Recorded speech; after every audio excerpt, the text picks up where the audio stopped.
Welcome to Around the Horn in Wholesale Distribution with Kevin Brown and Tom Burton. Sponsored each week by LeadSmart Technologies, Tom, Kevin, and their guests review the news of the week and dive deep into the topics impacting manufacturers, wholesale distribution, independent sales agents, and the global wholesale supply chain.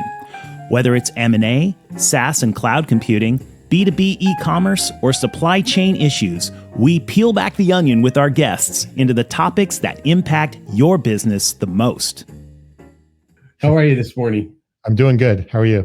I'm doing good. You know what? Happy to be here. It's I don't know. It's a good morning. I don't know what it is. I'm looking forward to our conversation.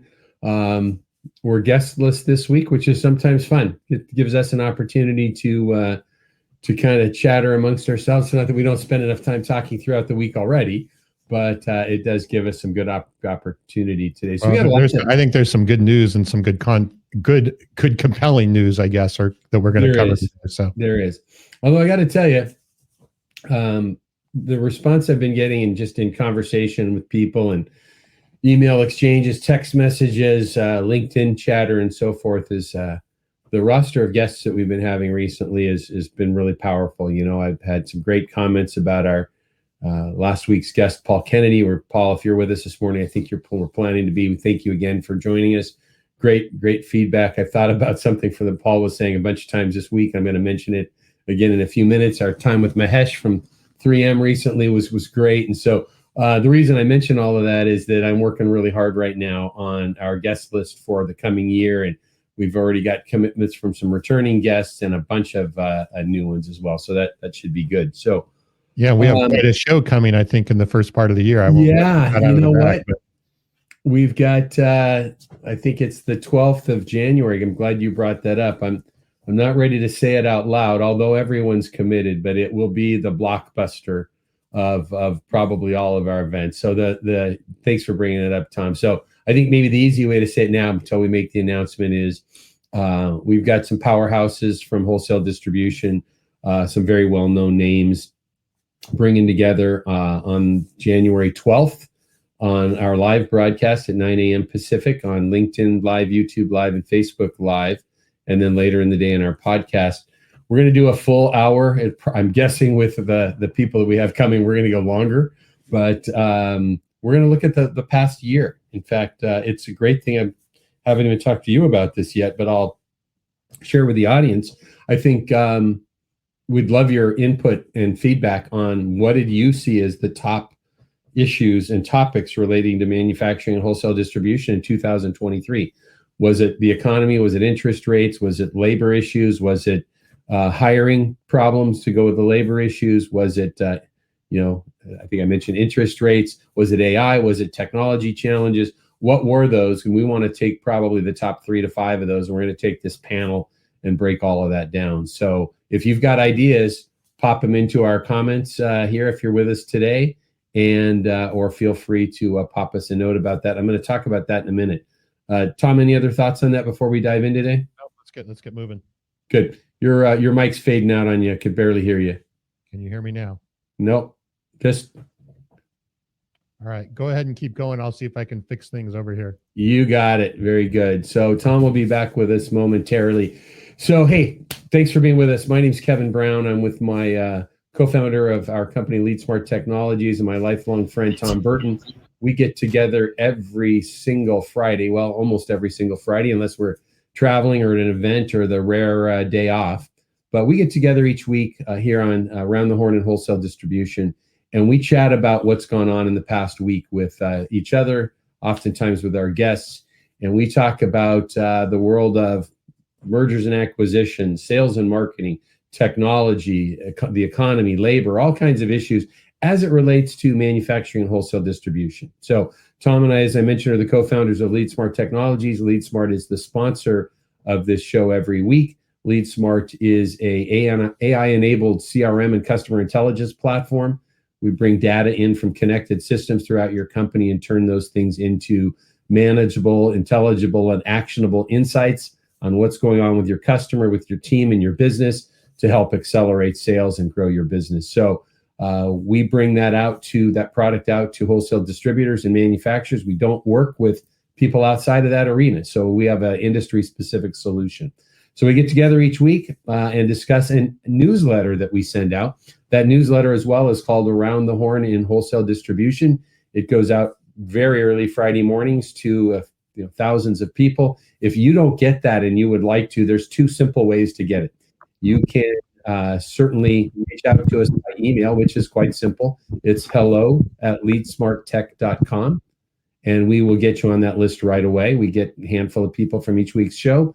Or secondly, you can go to aroundthehornpod.com, where all of our previous episodes are there, and you're able to listen to them there. You're able to subscribe to other platforms as well, and you can certainly subscribe to the email newsletter there. So, that's our housekeeping stuff of each week. Again, if you're listening on the podcast that's recorded later and you're not able to see us, we're going to be looking on our screens, and those that are live with us on their screens, of that newsletter that we send out, and we're going to talk about most of those articles that go along with that today. So, Tom, can we hear you now? I don't know. Can you? Am I here? You're still real faded, but I can hear you. All right. I'm going to try one other thing here. That's okay. I think you're okay. Let's give it a whirl. All right. Let's dive into what's that? So I won't touch anything. Yeah, don't touch anything. Don't touch anything. Good. Well, by the way, we got a few good mornings coming in here. In fact, Tom, you always do this, and I always forget. We have guests usually, or I should say, people attending with us from our LinkedIn community, YouTube, and Facebook. We usually a few hundred people from that each week. Some people accept the invitation that we send out, and we see that they're attending. Others just let us know, but let us know where you're from. And one of the great things is, and Will, who just mentioned checking in this morning from Chicagoland, but let us know about where you're from. But more importantly, share your thoughts with us, your questions, your comments, even challenge us if you feel the need to with this discussion today. So we're happy to have you with us. Tom, let's dive in this first article here, Cyberattacks. Yeah, so we've talked a bit about this the last few weeks, right? About cyber attacks and so forth. Yeah. I think the article is here saying is that they surged in 2023, and that the groups that are doing this are more organized, they're more structured, there's more things going on. I was thinking about this as I was reading this article, and again, we kind of start looking ahead to next year. As companies start to do a bit of an IT makeover, and if you're going to do a bit of an IT makeover for AI and otherwise, this whole thing of security has got to be part of your makeover. And I think that unfortunately it's going to get worse before it gets better.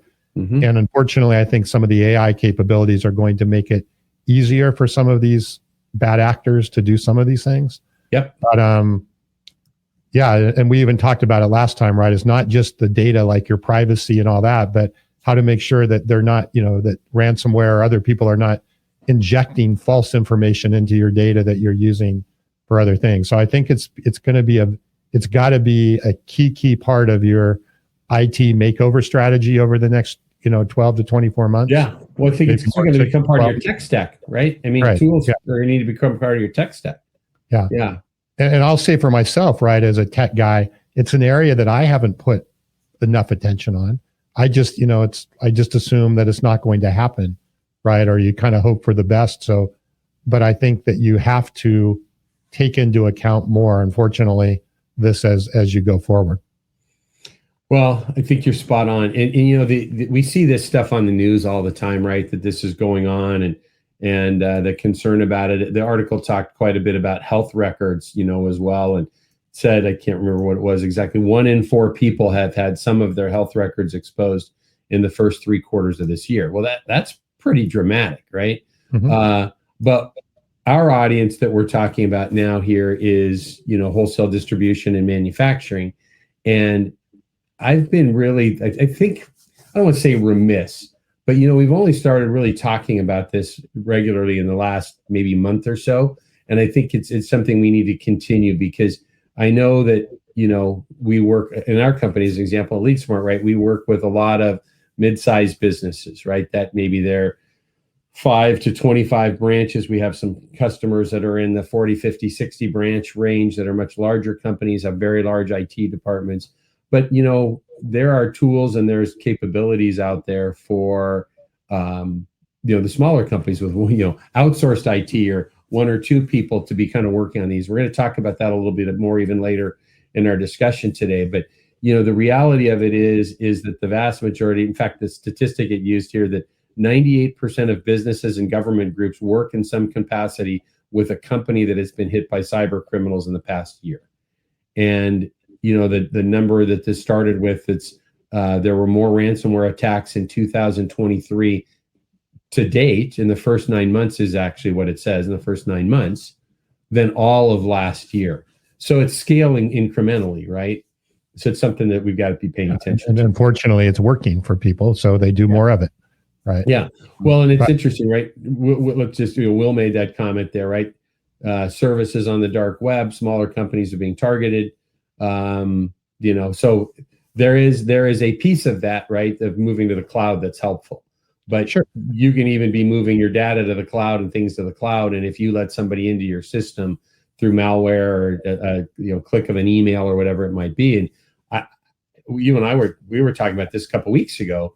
About the amount of, even with all of the spam filters that we have and the security that we have built into Microsoft 365 for us at LeadSmart, it's astounding to me the amount of phishing emails that still even get through to me. That's the EFT remittance from such and such a customer, and they've even shown up sometimes with our customers' names on them. Mm-hmm. Right now, I don't want to say wise enough. I think I'm scared enough that I'll click on look at the sender and go, those people don't owe us any money right now, or I've never heard of that, and move on. But, sometimes these things look very official. And once you let somebody get into that system, you got a lot of issues. Yep. So that's it's something I think we're going to continue to discuss. But the reality of it, right, and I think Will even commented about that, it can be crippling to a company. If you think about it, if you're a mid-sized manufacturer, a small to mid-sized distributor, and all of a sudden your data is corrupted or your data is not available to you because someone got into your system, that is crippling to your business. I mean, we talked last week about Henry Schein, the massive medical equipment distributor. They couldn't operate their e-commerce functions, right? Yeah. Which didn't just mean people weren't buying online. That meant people weren't transacting with doing purchase orders online, mm-hmm. right? Of existing customers. So it's pretty substantial what this could mean. We're going to try and stay more on top of this. I've got an idea about, I don't know if it'll be a guest for us next year or a separate episode. We're going to start doing, in fact, I'll mention this briefly now. In 2024, we're going to do, I don't know, Tom, what are we going to call them? Special episodes or something like that. But we've got some interviews planned with some pretty impressive people, and so we'll do separate episodes. But one of the people we'll probably have coming in is a cybersecurity expert that has some tools for small and mid-sized businesses. So you don't need to be, a multi-billion-dollar company to really take this serious. Yep. So, and before we move on, I want to say good morning to Paul as well. And I have had more comments in the last week about our last show with Paul and some of the insights that he brought. So, Paul, I wanted to thank you again. You've been creating quite a buzz over the last week on some of the things that we covered. So, yeah, agreed. And I actually had somebody tell me that we should just maybe, have Paul replace Tom a couple times a month. Did they use the word Tom or did they use the word Kevin? No, I heard Tom. Okay. Anyways, what's funny is you say that is we're a little more informal this morning. I'm realizing that normally a little banter here, but the next article we're going to talk about is third quarter unit labor costs, and I was actually going to bring Paul up because he had said good morning. We know he's with us this morning. Is that I wanted to make a little video snippet because both of you, as I started talking about the economic statistic last week, was everybody was just agreed and shook their heads as we're all confused, right? And I can't remember what Paul's exact words were, but that really kind of stuck with me that we were all in the same place, right? We're seeing kind of conflicting data, And I'll have to make a little snippet out of that one because it was funny because we were all in the same place. But here we are again, right? Third quarter unit labor costs, which we've not talked about that statistic before, but that one's falling, right? And so we're just in this, and I guess we continue to be in this weird place, but I think the pressure's building of this, I think you called it a simmering economy once earlier this year. I think we're probably going to get to a boil here pretty quickly because we're getting plenty of statistics now that are coming in that are saying, hey, you know what? We don't need to be at 2%. I heard this comment multiple times this week. We need to be on the trajectory to 2%. So Fed, it's time to really start pulling back. I read a statistic yesterday, or not a statistic, a comment yesterday from a pretty well-known economist that was saying that they have kind of packed in two already in their mind. They have two interest rates reductions in Q3. Other people are saying we're going to start seeing it late Q2. Other people are saying late Q1 and Q2. So hopefully things are going to solidify a little bit. And we could get back to, I don't know that there's any such thing as normal, but we'll see what comes next. Yeah, I'll just, one sort of, again, this isn't really related to this article, but it was something I was seeing yesterday, and I keep talking about consumer, right? We know consumer debt is at an all-time high, but in the last month, a number of increase of withdrawals from 401ks, early withdrawals, not withdrawals early withdrawals went up 13%. That's so huge. What, again, you could read into that, hey, as consumers, we've capped out our credit cards and now we're going to our 401k, right? Which is not a good economic indicator for the consumer. Well, it's trickle down, right? It causes all kinds of problems later. Right. So again, I think there is so much conflicting data, so much things. Now we're going to add an election into the next year. So who knows what that's going to do to everything. But there's certainly no clear vector, I guess, on how everything's going to come together. Well, I think we may see the impact of this simmering economy and high interest rates and, all of the other things impact the election.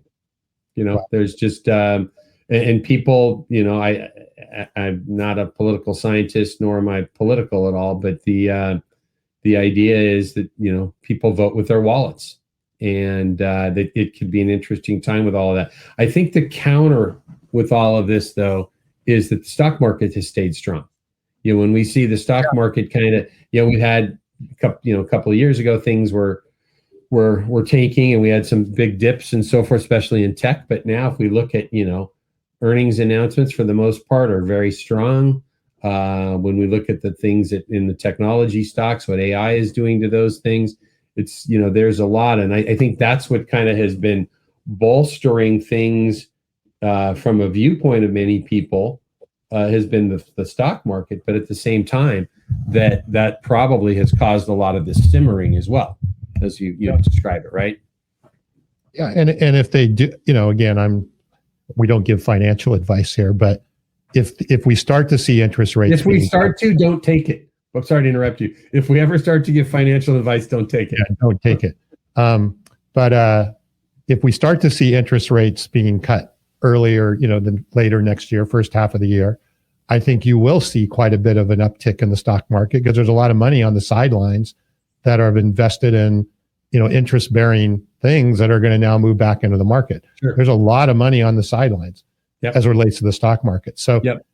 And then that creates a wealth effect. And I mean, there's just so many different things here, but it doesn't change the fact that we have a large amount of consumer debt and all these other things. So there's just all these sort of interdependencies that are, I don't know, a little bit, I don't know if scary is the right word, but just interesting for lack of a better word.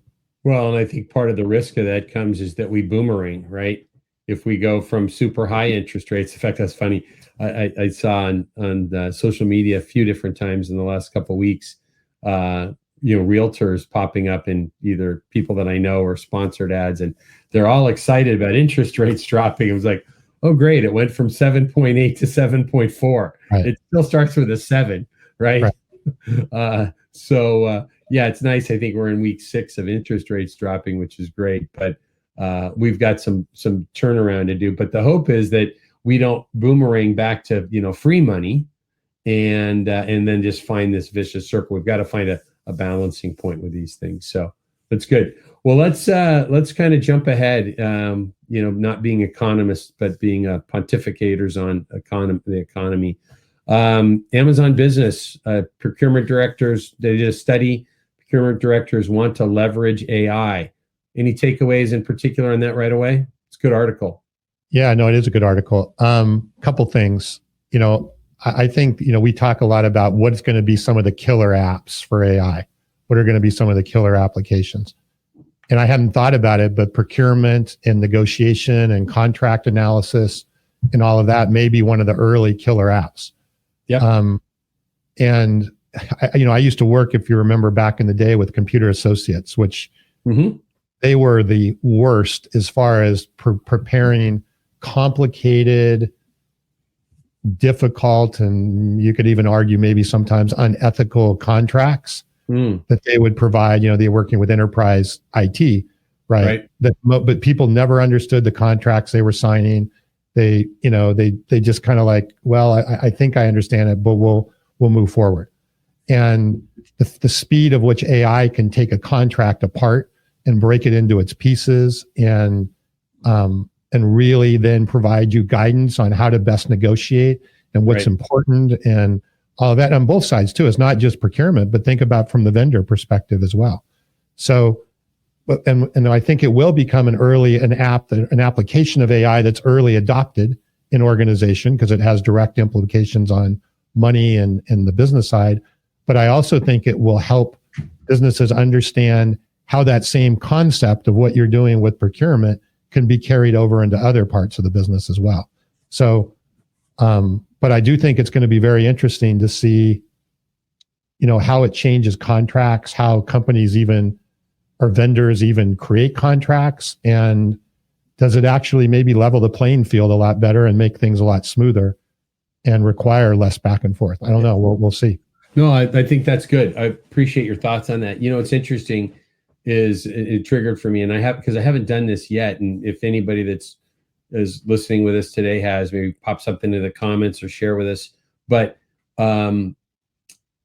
since I've been more actively using ChatGPT, and actually I think I mentioned to you, even showed you yesterday, my wife had been having some back pain and she had an x-ray, and the results were, I think I understood them, but then I had also had this weird kind of rash on my back, and they took a little biopsy of it, and they thought it was, some weird named disease, but it was, sometimes I'll get this little itchy thing.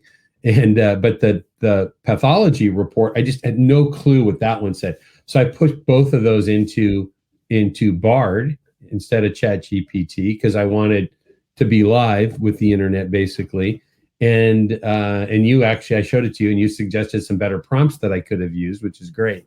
But I got this layman's terms example of what this medical diagnosis was from a pathologist. And I take that to the next level and I want to start even doing much more of this myself, is the agreements that I've signed in the last 45 to 60 days for our organization. They're short 2 to 4 page agreements that are pretty straightforward. So I haven't worried about it. But, I have a contract sitting over here, and it's one of the major ones that are part of our company. And it's 203 pages. So just for posterity's sake, for the future, I have a printed copy on a desk next to me just to look at it once in a while. But if you have large contracts and you have one that is exactly in your, not necessarily in your favor, but fair, loading that contract in and another one in and having them compare and contrast and give you risks and so forth. What a valuable tool, right? Mm-hmm. Right. But think about now carrying that from a contract to a business contract to your sales data or to your ERP data or to your, whatever, right? Conceptually, you can carry all of that through into other parts of the business. But I think as far as a rapid adoption, this is going to be an area of rapid adoption because it's obvious, number one. Number two, there's direct business benefit from it. Number, two, And that's what they're saying in this article, is that 45% are looking to do it pretty much immediately, and 80% said they would be doing it within 2 years. Yeah. And this wasn't a small survey, right? This was 3,000 companies. Yeah. Yeah. Right. That's substantial if you're kind of looking at this. And I want your thoughts on this, Tom, right? Because this is what triggered for me is because our focus here is how does these things impact wholesale distributors and manufacturers. If I'm a distributor, right, and I'm thinking that seeing that 45% of my potential customers are willing to incorporate AI immediately, basically I read that, and if you read it differently, shared this with me, I read that as saying they're willing to incorporate AI immediately into their procurement operation, ... if the perfect tool was available. Right? Or they start finding some tools that they can use. Mm-hmm. But if I'm thinking about that, if I'm a wholesale distributor, if that's what my customer's thinking, I better be prepared for what's my response to them using AI tools and how they purchase. And there's an interesting, we had a client, right, that we were working with where they were looking to use our product to manage some of their business contracts, because they then would be able to track rebates and then use to understand where the customer was in their fulfillment of that contract in order to incentivize them to keep moving, right? So now think about this process, right? I go through the process of analyzing the contract from a procurement now I can take that same data and carry it over into my CRM or whatever to make sure, are we actually executing on that contract? Yep. Or is our customer executing on what they're doing there? And intelligently use it as a way, not as a hammer, but as a tool to help facilitate so that we get maximum results out of that contract. I mean, it can start there and move. It's just got a lot of very, very interesting downstream implications as well. Yeah. Well, I think it goes back to, being prepared for these things. And there's, easy early things you can do now. It's just one of the AI tools that's built into, our product with LeadSmart Channel Cloud is that ability to look at quotes, right? And comparing the quote to ERP data. And, worst case scenario for, wholesale distributor is to do a large quote for an end user customer that's worth, I always use the example, say it's, a $500,000 quote, and then they say you won, and 3 months later, you've got $50,000 of purchases against that. Mm-hmm. Well, wait a minute, something went wrong, right? They're buying that from somewhere else, or there's something wrong with the project, and having the alerts that come and tell us about those things. So I think we need to be thinking about those types of things more on the distribution side, because our purchasers are going to be looking into that as well. Sure. So Kelly made a great comment here about ripe sectors. I hadn't heard that term. So I talked to Kelly, had a call with Kelly earlier this week, and she's doing this AI program at Berkeley. I like to say Berkeley, but ripe sectors, easy to implement, and obviously a huge amount of custom data sets. And she's singing your song here, right, Tom? Yep. Data. And I guess low-hanging fruit. Low-hanging fruit is the right sectors. But I do think, again, we see this. We see a lot of, I can't put my finger on it, hesitation, I guess, with AI right now, and maybe a misunderstanding. I don't know, fear may be too strong. I don't know if that's the right word, but we see hesitation and we see reticence. Mm-hmm. Maybe. And by getting some of these ripe sectors where you're seeing the power of it and you're seeing the capability of it, that then becomes the beachhead that then helps push it into the other part of the organization. So yeah, I think these ripe sectors are really important, and I have a lot of other ideas for ripe sectors that I think can make a big difference. So before we go on, I want your thoughts and your opinion on. You had made a comment earlier about hesitancy or being cautious about some of these things for most people. What do you think that is? Do you think it's they don't know enough yet? I have some thoughts I'll share when you're done, but I'm really interested in your thoughts first. Is what do you think is causing people to slow down or to take their time in getting into some of this? We'd love to hear people's thoughts in the comments if you have a thought about this. Why aren't people jumping in? The honest answer is I don't know, but what I'm observing is that it is such a paradigm shift. It's such a shift in so many different aspects of how we're used to operating in our business, how we're operating in our life, that it's the hesitancy is, and again, I don't like to use the word fear, because it's not like a fear like, oh my God, the boogeyman's coming.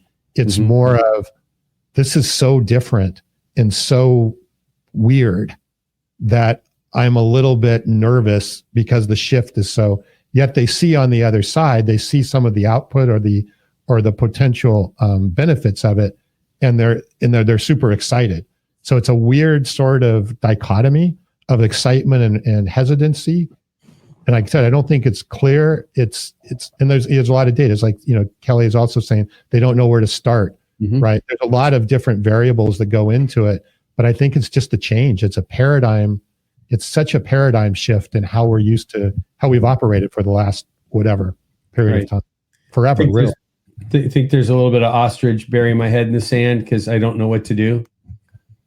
I don't know yet. I'm sure there is that, right? Yeah. It's probably early, like you say, it's probably early to know. Yeah. I don't think I think the hesitancy is just what I just said, so much as, and yeah, the way some people will address that hesitancy is to stick their head in the sand. But I'm not seeing that as a rule at this point.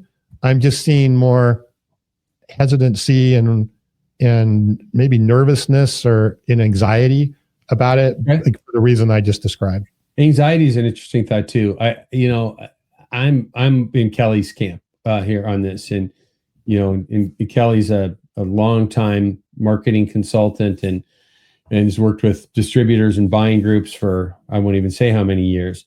But that, I think the issue goes back to, and it's what my experience is, and I talk to distributors and manufacturers every day. In industry folks and I spend my life on Zoom and the phone, and is that really not knowing where to start? And I think today's not the time, because we got some articles to catch up on here, but we're going to have that discussion at some point again soon about where are we going to take that first leap on things moving forward. If I'm a wholesale distributor, where's my first leap? Am I going to go out and hire a bunch of people to try and go build an AI strategy? Or am I going to use that theory or that concept called incumbents, where I'm going to rely on a trusted source, whether it's my CRM provider that can bring me into that arena, or I'm going to bring AI in through Microsoft 365 through their, what do they call it, Clippy and, Advisor. And it's pretty funny, right? If you think about that, Clippy from Microsoft was around, 15 years ago? More than that. But there we go. There's the comment of the day from Kelly. She says LeadSmart's the first leap, because we have some AI built into our CRM and customer intelligence solution, and the stuff that Tom and his team is building on right now is astounding. We'll be talking about that more down the road. But yeah, that's that incumbent idea, right? And whether it's us or you're using Microsoft's AI tools coming in, I think that we're going to, when we talk about maybe late adopter markets, which oftentimes is wholesale distributors and manufacturing, is they're probably going to start with that, in my opinion, is they're going to start with that incumbent solution and then go to that big, you use the term, the killer app, which is something that where people will go, this wholesale change, it says, hey, I'm going to look and change everything in my business. So we're obviously, these conversations are going to continue as we move forward. Yeah. I have a little bit of a different viewpoint, but I'll save that for another show. Yeah. Good. Talk to us, Tom. You were so excited earlier this week about the next article. In fact, I'm going to hit pause here on us for just a second. For those of you that might be listening on the recorded podcast, and we're recording this live. This is Friday morning, December 8th. It's 9:33 a.m. Pacific time, where Tom and I are both located. And later in the day, we have an editor that takes everything that we've done today, puts some music and some info at the front and the back of this, and combines it all together. John does a great job and gets that out onto all the popular podcast formats. So if you're listening versus watching us live on YouTube Live, Facebook Live, or LinkedIn Live, you are not seeing the newsletter that we send out every week. So I always hit pause about midway through. If you'd like the newsletter that we're talking about these articles from, reach out to us at hello@leadsmarttech.com, or go to the website for our podcast, www.aroundthehornpod.com. You can see all of our previous episodes there, as well as sign up for the newsletter. So, Tom, we got excited earlier in the week. Google launches their Gemini, kind of really scaling up what's happening. In the article here, we used one from Associated Press, but just about every news organization in the world covered this, pushing the boundaries on what Bard is going to be able to do compared to ChatGPT. I'm going to ask you to take this away because of your profound expertise in this space. Catch it. Wait, that's the December compliment. Okay, good.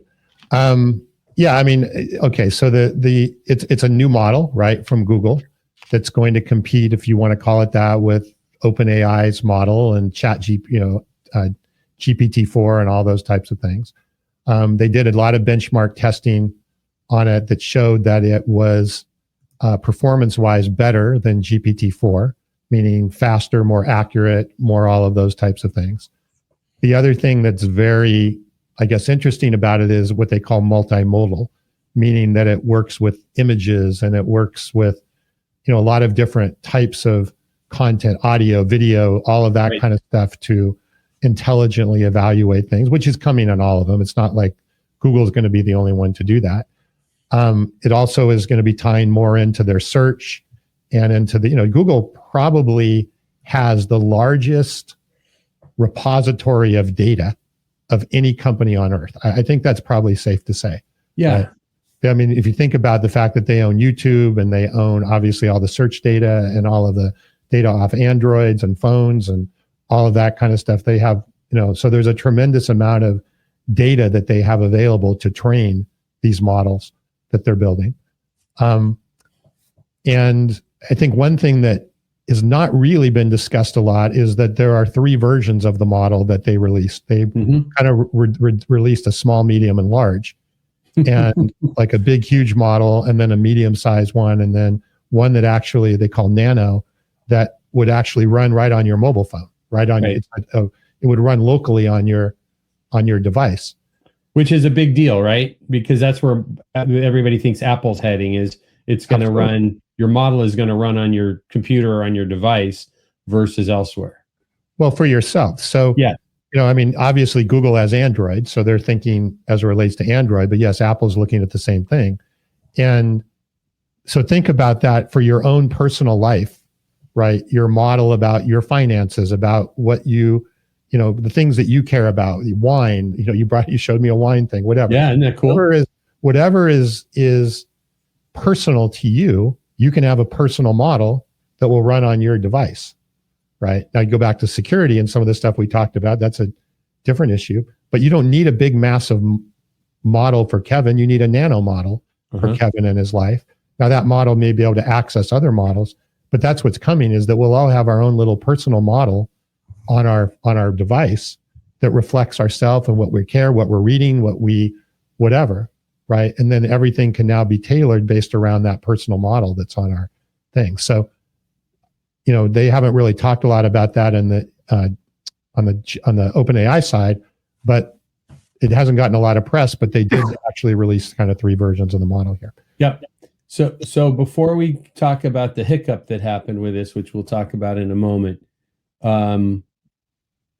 I want to ask you, this is, I think, important, and we're not a technology show directly. We're trying to take what's going on in the world and applying it back to the audience that we serve and the company that sponsors our podcast serves, which is Wholesale Distribution and Manufacturing. But I want to throw this question out to whoever wants to comment on it, but I'll throw it to you.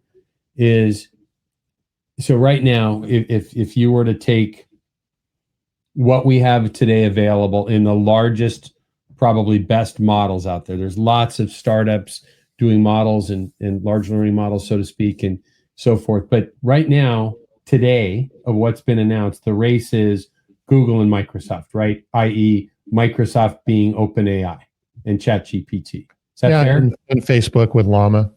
Okay. And some of the other ones. So there's definitely in Amazon. I mean, there's definitely other ones, but yeah, I have, correct me if I'm wrong, I haven't heard the depth of what those I know Meta made some announcements earlier this week that were pretty profound, but the Google, it seems like there's a space race, right? And you just described 4. The question is, right, I'm going to throw out 2 questions. One is, where's Apple, right? And what I know about that is Apple's, like always, is probably going to come late to the game with something that's crazy game-changing because of the same thing you just mentioned of all the data that they have, right? So my question then is, does OpenAI and ChatGPT being 50 whatever percent owned by Microsoft, are they at scale or at par with Google and all of the data that they have, and Apple when they jump in and all that they have, and then Meta and AWS? Because I think the space race thing might be a reasonable analogy to this, because it may end up being these groups and then all others. Well, I do believe that the large language models like we're talking about here are going to come down to 4 or 5 major companies, right? The ones we just talked about. Google by far has the biggest data pool out of all of them. Because of Chrome, mostly? Because of Chrome, mostly? Search, they have all the search data. Right. They have Android, they have Chrome, they have YouTube, they have, you just keep going on and on and on. Yep, you're right. Google knows more about you than you know about yourself. So think about, so Google probably, Apple probably not far behind. Amazon, I think, for certain buying habits, right? And what you're doing and all of that personally. And Microsoft may be the laggard, I think, or the OpenAI piece may be the laggard. Well, that's what I was wondering, because so do you feel like those others are maybe a step ahead of them? For certain applications, yes. Okay. Right. I actually think Microsoft, from a business application, may be ahead, but I don't know enough about Gemini yet to make a real, they haven't even released their development platforms, which are coming in a week or so. So there's still a lot more to understand there. Right. But it's got different applications for different purposes. But these models are going to start to become commoditized, right? And they're just going to be, you'll be able to access them. You'll be able to access them at an affordable price, a very affordable price, maybe in some cases for free.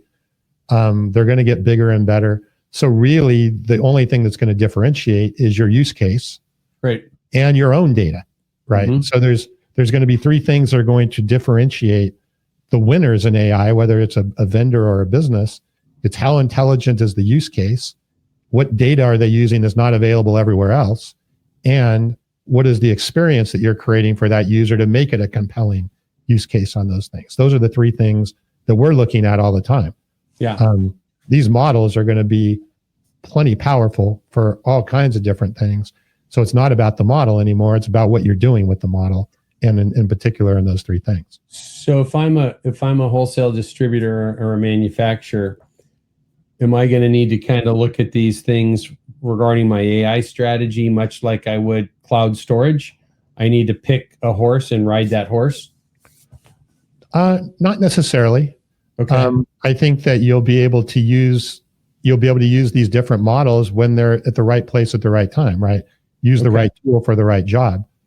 But what I don't think is you need to spend a lot of time worrying about what model am I going to use, or picking that horse as you're talking about. The time should be spent using on what am I going to, again, how do I leverage the data that I have that isn't in these models? Sure. How do I leverage my first party data, which in our industry, we're very rich on first party data? What is the use cases like procurement and other things we've talked about what are the use cases? And then what is the experience I want to create for my employees, my customers, my users, and so forth? Those are the things we need to be thinking about, not whether, who's got a bigger or better model. Right. So let me kind of see if I can wrap that up a little bit. And I got another question for you related to this. But so in theory, in the not too distant future, I could have a user interface that I have designed or picked for my organization that, depending on what my needs are, I could be using different models, but I'm accessing all of those from one interface. Yeah, but as a user, you won't know that, right? Right. As the user, you're not going to know. My IT department took care of all of that. Or using the right models for the right jobs. Yeah, very good. Very good. Well, that becomes very powerful because then we get the best of all worlds, right? I mean, in theory, right, you're using Microsoft, Google, Apple, Meta, and whoever else you choose behind the scenes, all for the best results, which is very different than needing to say, I'm using Amazon Web Services for cloud storage or cloud services versus Azure, or I'm an Apple or an Android guy, right? Yeah. That's powerful. That's good. So we want to move on past this, but let's talk about the hiccup that went with this as well, because there's a great lesson that goes with this whole Gemini launch as well. Yeah, it really pissed me off. So if you've seen this, you probably saw there's a video that went pretty viral on YouTube. It was in their announcement showing some of the capabilities of Gemini and its ability to kind of visually look at things and have conversations based on visual. They were showing what apples and oranges and ducks and all kinds of things. It was a pretty compelling video. The duck squeaks. The duck squeaks too. and the way the video was laid out, I think it was like a 5-6 minute video, but it was laid out like this was all one spontaneous, continuous conversation. Well, it turns out that video was a fake. It wasn't a fake in a sense that Google made it. They did make it, but it was misrepresented in a sense that they spliced together a whole bunch of different interactions with the model and made it look like it was one continuous, spontaneous thing. And if you watch the video, it's like, oh my gosh, this is like life-changing. And it's not that we won't get there. I'm not saying that they won't get to that point, but it was very misleading. And it was kind of a rug pull, if you want to call it that, for a lot of in the tech world who was really excited about what they saw in that video and then found out, well, that's not really what was actually occurring. So shame on Google for that one. Well, a couple things with that, right? If you haven't seen the video, I think it's just very simple. You could just, do a web search or just go to YouTube and search, Google Gemini video and watch, because it's astounding when you see that. I mean, the things that it showed it was going to be able to do, right? It was watching someone draw a picture, and as the picture expanded, it was able to identify what that was. I think if you've used, just as a simple example, if you've used ChatGPT before and you've had to wait for a response to come back, had that video been actually true and factual about how quickly it could do things, it would be amazing about how quick that model was working. But I do think it's well worth going and watching that video, because just because they can't do things that quickly today does not mean we won't be there very, very soon. The big thing is, right, somebody didn't think this through.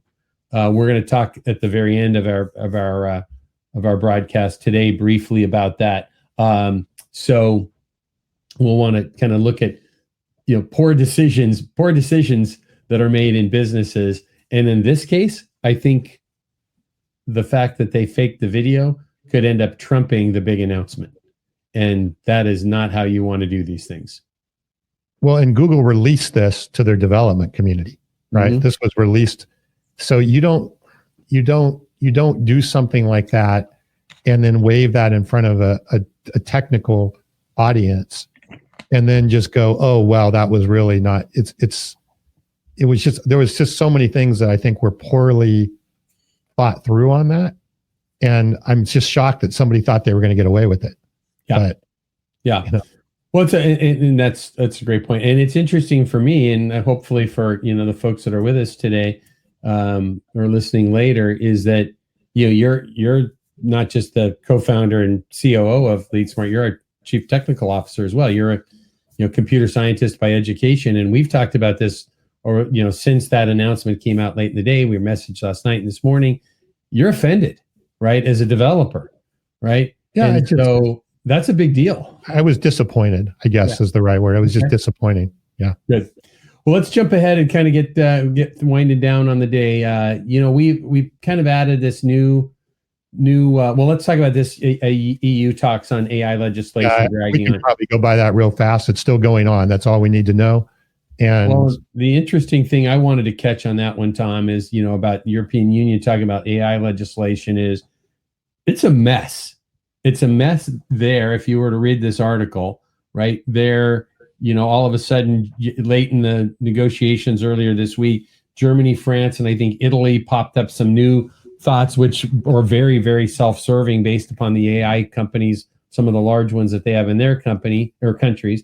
Then you look at what the Biden administration put out a few weeks ago, which was lukewarm and convoluted and way too long and missed a lot of things. Is these people are, I think it's important. Personally, my view is that some regulatory group, I can continue to go back and I'm going to apply it to what our audience might understand well as, an American National Standards Institute, an ANSI standard, or a NIOSH standard, or, something similar where we have an industry trade group that is the standard, and then regulation can refer back to that, right? Just like OSHA, right? OSHA doesn't make rules. OSHA says you need to do these things. I should say they don't make rules. They don't approve things. They have a standard, and for an approval, you go to these organizations, right? And I think in my mind, that would be very beneficial here. But it's interesting because, they're trying to get this done in the EU before they all have these elections, and everything either gets stalled or they start getting different opinions from different parties. Yeah. Interesting time. It's a mess. As I said before, it's not a workable process. So it's become a mess because it's just not a practical thing right now.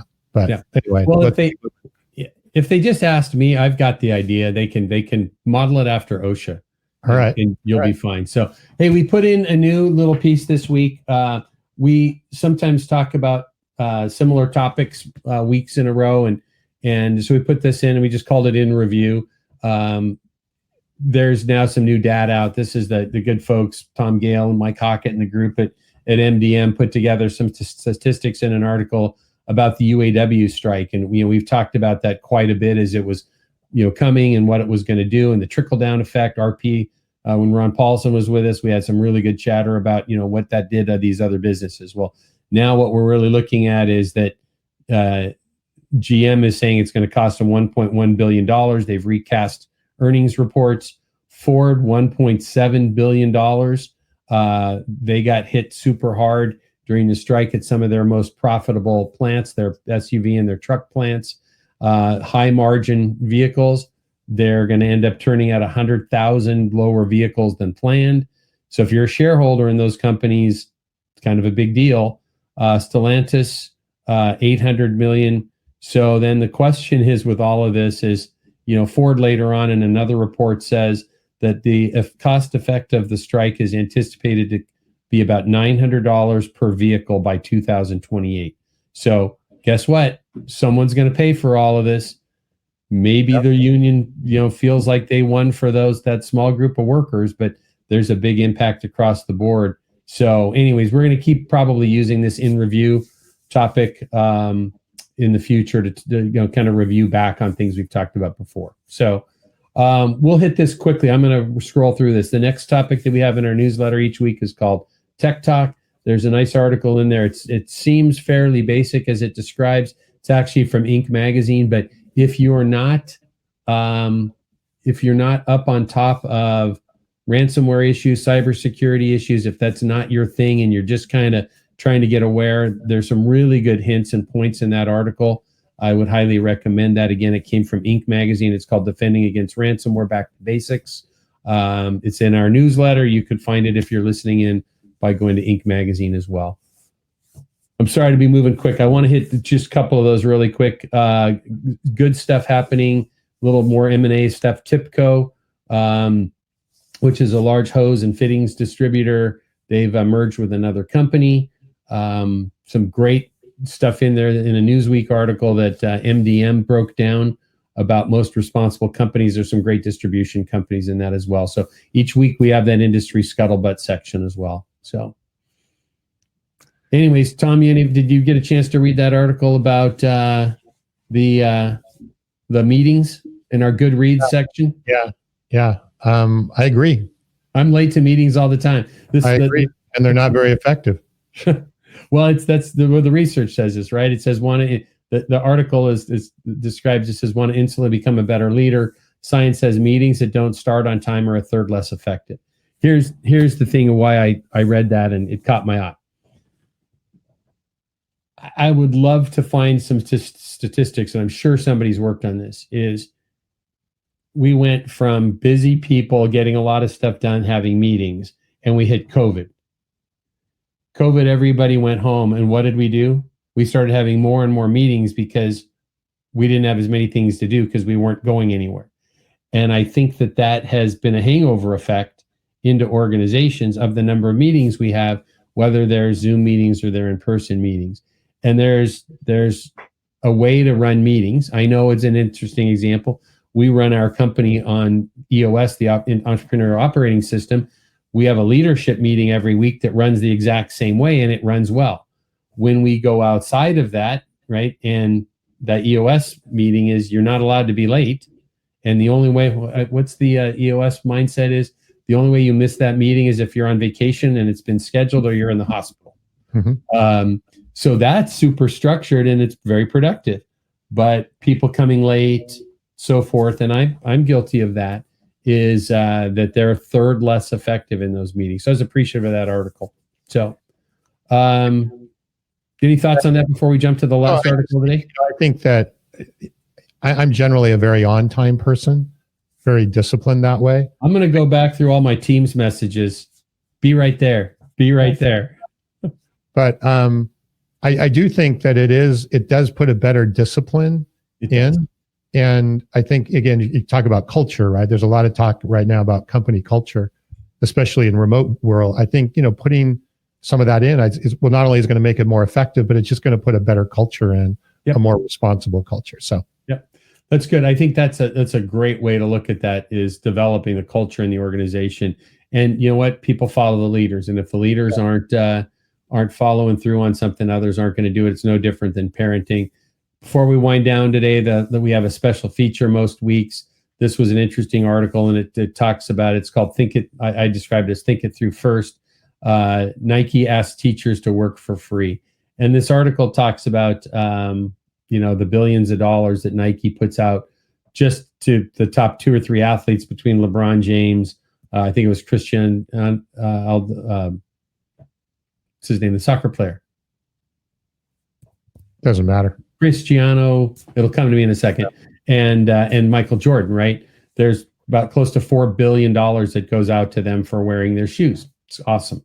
But they're doing this community program where kids can write reports or something like that and get some, some swag and some Nike products and so forth. So Nike went out in an announcement out to teachers, asking them to help them review these for free.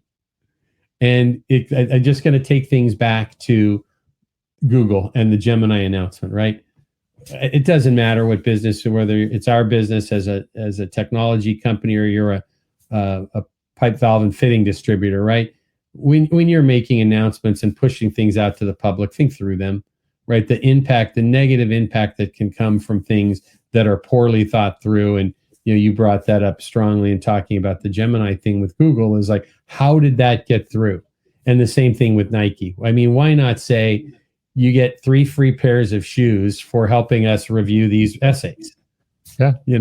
Or if nothing else, put together a little fund and donate it to the schools or don't pay the teacher. There's a million ways to handle it, right? Yeah. But that was probably the worst as far as it went. So and the reason we talk about these things is really, it's just kind of maybe an awareness of, like, are we working within our organizations and our teams so that when things go out to the public and even to our employees, right, and things go out, is how are they handled? Are they, what could be the backlash? And most importantly, are we doing the right thing? So good stuff. Hey, good chatter today. We got to wind down. We've got a full business day ahead of us still. Appreciate all the comments today that came in. Again, if you're listening on the podcast and not seeing the newsletter we were reviewing through, if you'd like to get a copy of that each week, just send us a note or go to the website, aroundthehornpod.com or hello@leadsmarttech.com. We'll get you the newsletter. It comes out every Friday morning. So, Tom, thank you for today. Good time together. Appreciate it. Yep. Good. Have a good weekend, everybody, and we'll see you next week. Yeah. Be kind, do good things, and have some fun.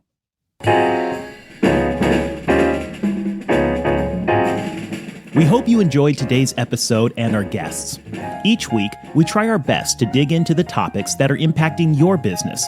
So please reach out to us and let us know how you think we can make the show better, or topics you'd like for us to tackle or talk about more often, and even guests you'd like to see join us. We're looking forward to bringing you next week's session and hope that until then, you stay safe, stay focused, and do great things. If you haven't already, please subscribe to the podcast and leave a review to help others in wholesale distribution get access to the conversation.